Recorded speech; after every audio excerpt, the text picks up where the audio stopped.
What if I told you there were three kinds of bruising when it comes to lipedema?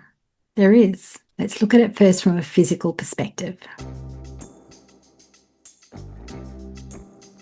The physical bruises that we experience as women with lipedema are caused by the fragility of our capillaries. We have connective tissue disorder throughout our body. Our capillaries are extremely fragile. So whenever we knock ourselves or bump ourselves, they break and they cause bruising. But it's not just knocking ourselves that causes that bruising.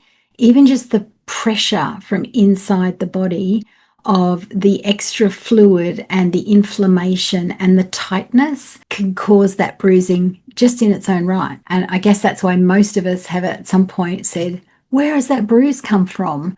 It just doesn't take much for our already weak capillaries to get some sort of touch, trauma, or internal pressure, and bang, there we have a bruise. What makes our physical bruises worse? Tight clothing, which is weird to say because we're encouraged to wear compressions, but compressions are kind of made differently and they have an all-over cradling feeling, for want of a better way of explaining it, on our legs particularly. They're actually not something that you would avoid. But other tight clothing, maybe your bra's tight, your shirts are tight, if you've got lipedema in your upper arms, things that cross parts of your body that are not normal, that can cause bruising. Just from the clothing. Crossbody bags. I have always worn a crossbody bag because when I was larger, I had such rounded shoulders that handbags would just kind of fall off my arm and I'd be forever putting it up.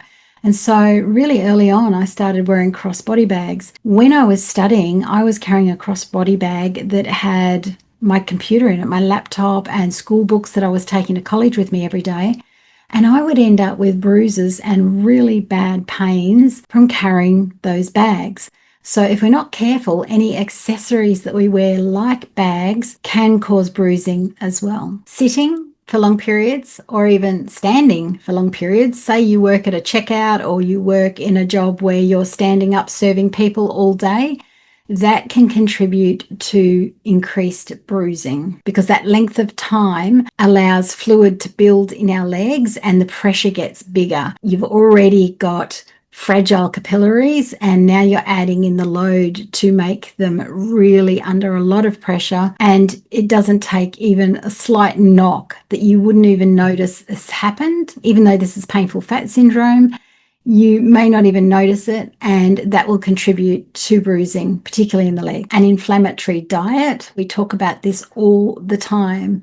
If you've got a lot of bruises all the time, you're eating foods that are causing inflammation in your body and your legs. I would head to the video about food and what's going to help you there, because that could be a really great telltale sign for you as to how inflamed your body. If you've always got lots of bruises, I'm going to say that your body has got so much inflammation it's not coping. If you start to get to stages because you've improved your way of eating, you've lowered your inflammation, you've done those sorts of things, and suddenly you realize, oh, I'm only getting one bruise every couple of weeks now, whereas I used to be covered in them, you'll know your inflammation is lowering. This is a key answer with lipedema, is reducing our inflammation any way we can. And our bruises are just a symptom of that inflammation. Hormonal fluctuations can increase bruising.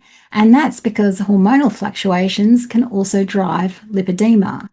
So if you're going through puberty, pregnancy, menopause, high hormonal times, your thyroid's tanked like mine did, or you're pre-diabetic all of a sudden, anything like that that can skew any of your hormones in your body can also skew your lipedema, can also cause inflammation, and therefore can also increase the amount of bruising. And here's a weird one. Dehydration. If we are dehydrated, it makes our lymphatic system more sluggish, and that can contribute to more bruising. What can make bruising better? How can we improve the bruising? So first of all, the compressions. There is a distinction between tight clothes and compressions, and the compressions, which need to be medical grade, flat knit, between 25 and 30 millimeters of mercury in compression amounts. They kind of give us a scaffolding.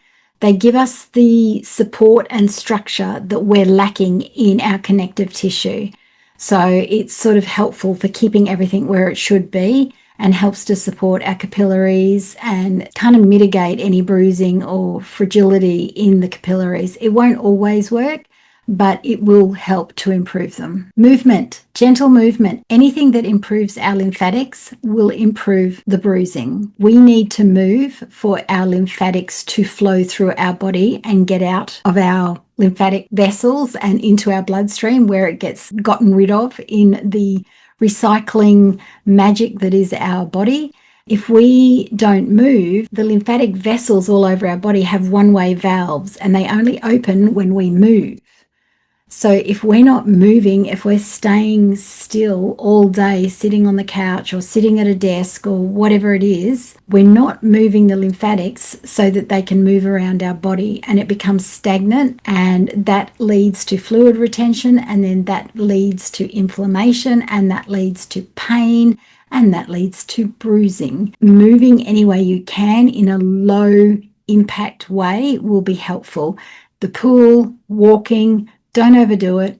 Just do what you can, and remember that if you move, your lymphatics move as well. Elevation, legs up the wall. Okay, we need to be putting our legs up the wall as often as we can. And I know I'm terrible at remembering to do this.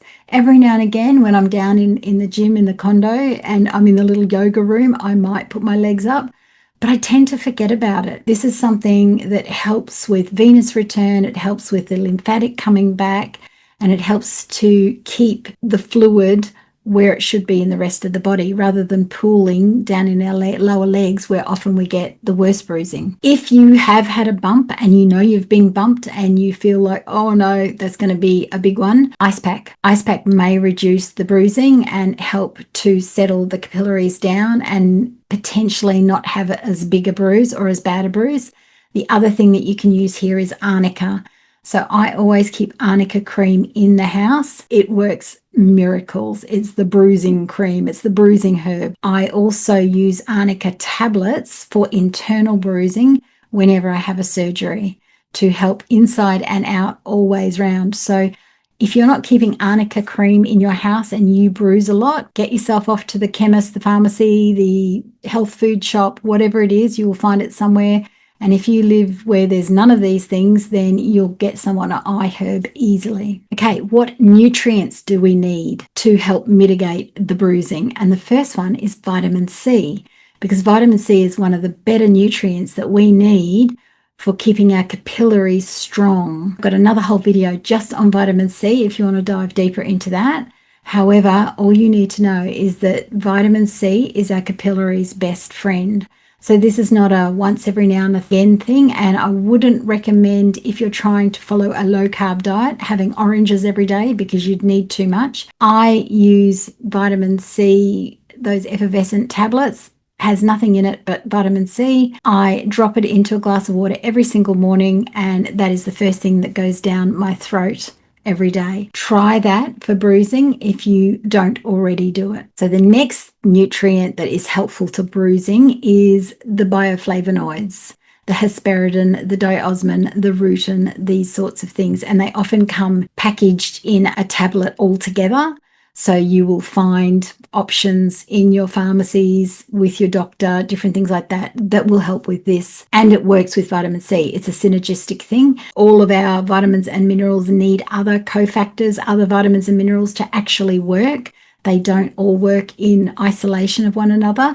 And vitamin C we need for these bioflavonoids to work. So often you'll see a vitamin C supplement with bioflavonoids, so they work together. These bioflavonoids are most well known to reduce capillary leakage, which is also called permeability. If we want to tighten up our capillaries and not have them leaking and bruising and all that kind of thing, then bioflavonoids with the vitamin C is our friend. Vitamin K is another one, and that's often known as the blood clotting vitamin. That's another one that may help mitigate the bruising becoming too big by shutting down or blocking the bleeding of the capillaries when they're bumped. Generally, you can get enough vitamin K from leafy greens, but if that's an issue for you and you think it's something you want to pursue, then speak to a herbalist and naturopath, somebody who knows what they're doing, and compare everything else that you're taking with vitamin K to see if it's suitable for you. Zinc. Now, zinc plays a huge role in our body in wound healing.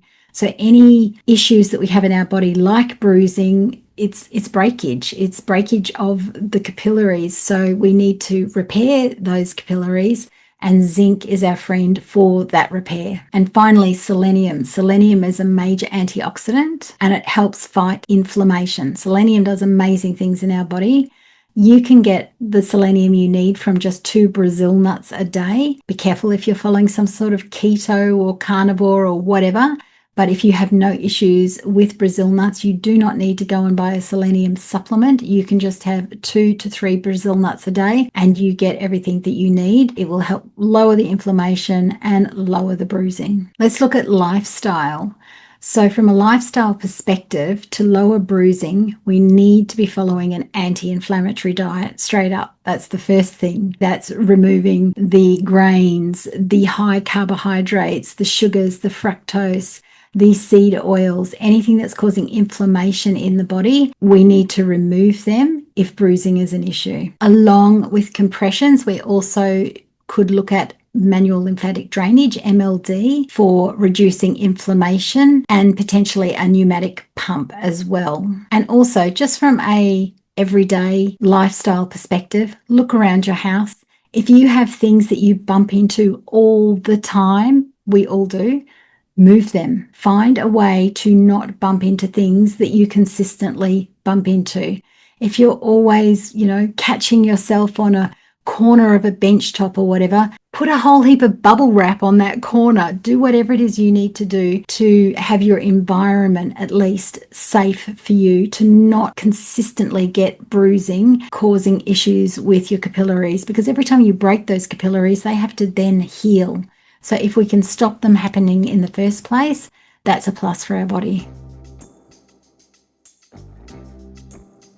Since I'm always a bit unusual with what I talk about, the second kind of bruising is the mental bruising. What do you suppose that's about? First of all, it's the psychological burden of just having lipedema. It is the opinions of others. It's the judgments. It's the not being heard. It's the relationships that don't believe you. It's the doctors that don't listen to you. It's all those things that contribute to you feeling like you're not good enough or that you've done something wrong in your life. That causes mental bruising. There's also stress. Stress is inflammatory. Stress crosses the blood-brain barrier, gives us brain fog along with inflammation. We are consistently in stress these days. We are stressed about how we're going to make it through. We're stressed about getting enough money. We're stressed about our kids. We're stressed about our parents. We're stressed about everything. While we're consistently under stress, mental bruising. Another kind of mental stress is gaslighting. For decades, we've been told our condition is simply obesity and to stop eating so much food. Start exercising more. The bruising is from clumsiness. This medical gaslighting is very deep-seated, and most of us have got some kind of story that we carry with us or memory from these experiences of not being heard or seen or supported by our medical practitioners. So while anxiety doesn't cause a bruise, the stress from the body and the inflammatory state that it's in, and just looking at your bruises every day, and thinking, how did I even do that? This all adds up to my way of thinking of mental bruising. Finally, the third kind of bruising, if you've been with me long enough, you'll know what this is. It's emotional bruising. This is us feeling bumped around by everybody and anybody. including ourselves sometimes. It is a self-punishment we put on ourselves for not having it all figured out and for not being as skinny as Jane next door and not being as fit as Harry up the road. We put ourselves under all this pressure to be like everybody else, and we are not like everybody else. Bruising is old blood, right? By the time you see a bruise, it is old blood. It is stuck. It is stuck energy. So I like to look at bruising emotionally as stuck energy. We're not letting go of all the hurts, all the traumas, all the judgments, all the opinions. We're not letting go of it. It's staying stuck within our body, and it hurts every time we think of it, every time we relive an experience with somebody, every time we think of our body, every time we struggle to put on pants or we can't find clothes to fit us properly. We are staying stuck in the energy of this is all there is for me. There's nothing else. What can we do about the stuck energy? I'm glad you asked. Acupuncture. Acupuncture makes sure that the meridians are flowing again. I love acupuncture. Doesn't cause any issues, doesn't give me any bruising. So if you're worried about that or any issues with needles going into your lippy skin, I have done acupuncture many, many times, and it's super helpful, particularly if you've got aches and pains going on. It's amazing, and it gets the meridians flowing from a metaphysical and emotional perspective as well. Reiki, have you heard of Reiki? It is a hands-off method where energy is moved around. Some people might go, oh, what a load of hogwash. If they're not touching you, what can they possibly be doing? But unless you've tried it, you can't pass judgment. So give it a go. Particularly good for the lippy women who are hypersensitive on the skin and don't like to be touched. Reiki is amazing. And just the act of going to a Reiki master and laying under them, you have told yourself that you're worth the investment of somebody giving you better energy. Tapping. Have you heard of tapping? Okay, it's too much to go into in this video, but if you are aware of tapping and you've looked into it before, it is amazing for moving emotions around, and it's free and you can do it anywhere. You can, do it under the counter, just on the karate chop point. It's one of those little tools, and I've got a million of those little tools because there are times that you need all of them to help with your emotional strength so that you're not so fragile like your capillaries. And finally, your sacral chakra. Your sacral chakra, if you aren't aware of chakras, you can skip over this if you want to.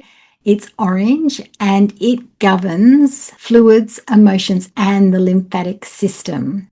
Doing a meditation that strengthens and balances all your chakras, not just your sacral chakra, say that one quickly, is very beneficial. I follow a chakra meditation most days. It was created by Lisette LaRue. I will put her link down in the description box, because it's a half an hour guided chakra meditation that helps you to balance and ground every chakra. And I love it. I love it. I cannot go almost a day or two without listening to it. That might be useful for you also to help you feel better about yourself, to help heal those emotional bruises that we've all experienced from a lifetime of lipedema. So that's it.